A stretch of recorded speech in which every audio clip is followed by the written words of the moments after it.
What is going on, guys? It is Wrestlelamia here, back with another video. The WWE has banned moves in the past, such as the pile driver and the muscle buster, as the promotion feels the risk of injury is far too great for wrestlers to take them. But now there's a new move that's joined the elite list of prohibited moves. However, as we'll see, there's no need for this move to be banned, and it's simply a case of overreaction. Join us now as Wrestlelamia looks at the latest news on the buckle bomb being banned in WWE. Be sure to subscribe and hit that notification bell for daily wrestling videos.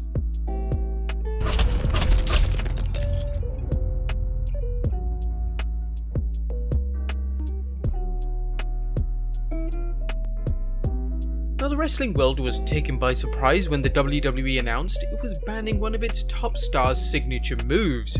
On the 30th May, PW Insider's Mike Johnson revealed World Wrestling Entertainment has opted to remove power bombs in the turnbuckles, aka buckle bombs, from the list of authorized moves used by talents during in-ring performances. This isn't the first time the WWE has banned a move due to concerns the risks of injury are too great for superstars to take it. The WWE banned the pile driver years ago, and while wrestlers can use it on special occasions, it's a rarity when it shows up.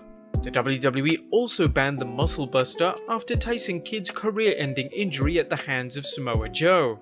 The buckle bomb has now joined the list, but is this ban necessary or an overreaction? The buckle bomb is a move that has resulted in injuries in the past. Let's review the past injuries, beginning with the best known, the two buckle bombs to Sting at 2015's Night of Champions pay-per-view that resulted in Sting having to retire.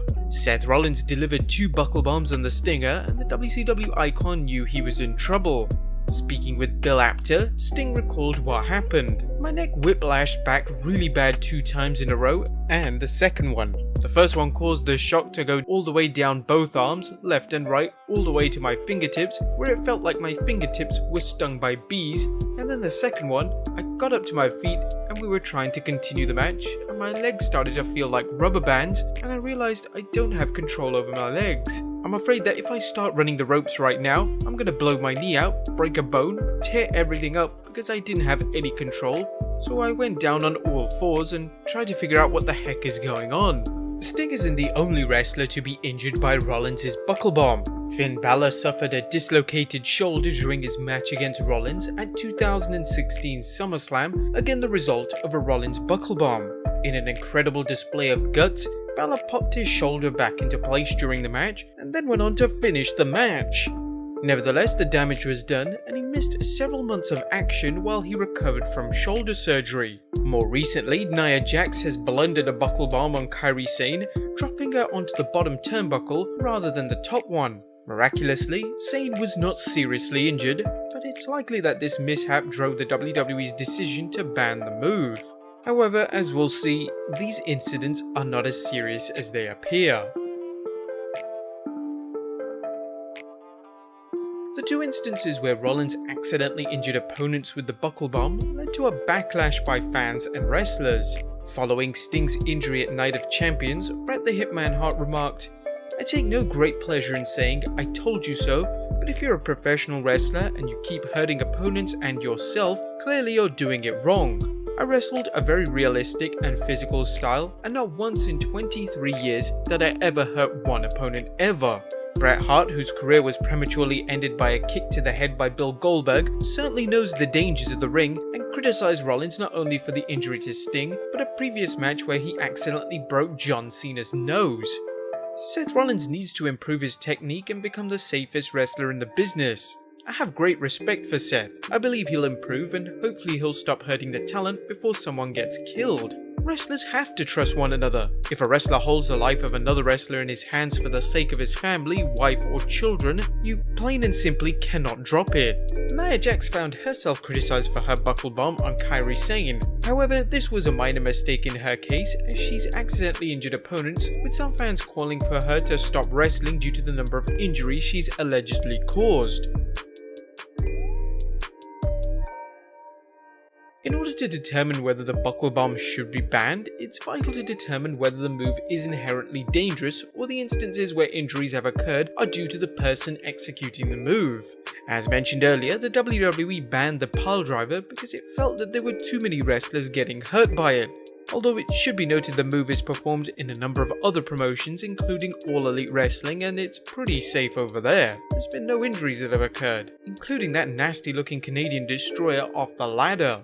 Is there something inherently dangerous about the buckle bomb? This seems to be a safe move, at least compared to the high-risk style of many WWE superstars, and there is nothing inherently dangerous about it where the slightest miscalculation could injure an opponent. However, what about Sting and Finn Balor's injuries? Might not these two incidents suggest the move is dangerous? Well, let's see what both men had to say about their injuries. Seth Rollins' 2 buckle bombs to Sting led to Sting's retirement, but Sting doesn't blame Rollins for the injury, and it's arguable that Sting, who was diagnosed with spinal stenosis after the injury, was the proverbial accident waiting to happen.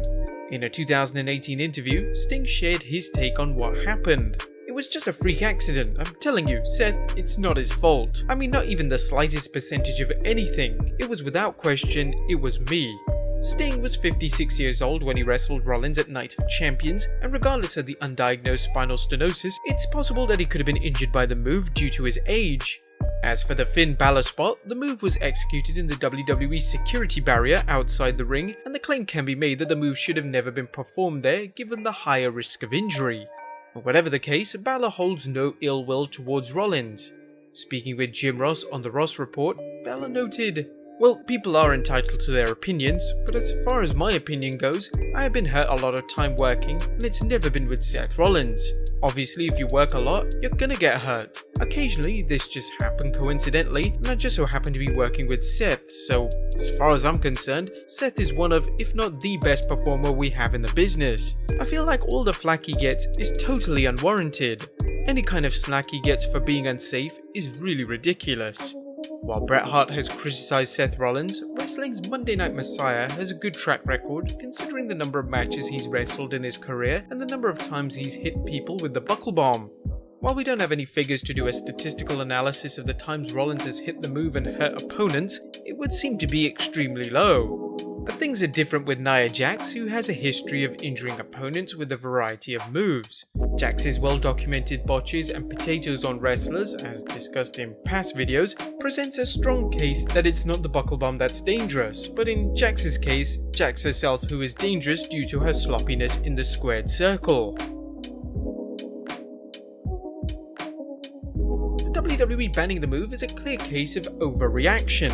While Seth Rollins has injured opponents, the buckle bomb has been executed without incident on numerous occasions by him. And for whatever reason, the WWE seems to be targeting the move simply because Nia Jax has had difficulties executing this and other moves. The move is not inherently dangerous or easy to mess up, unless you're Nia Jax in the ring. It's arguable that one of the greater concerns the WWE has should be its rigorous schedule for its superstars, which makes them predisposed for injuries as their bodies do not have time to heal from nagging injuries and make chronic injuries more likely.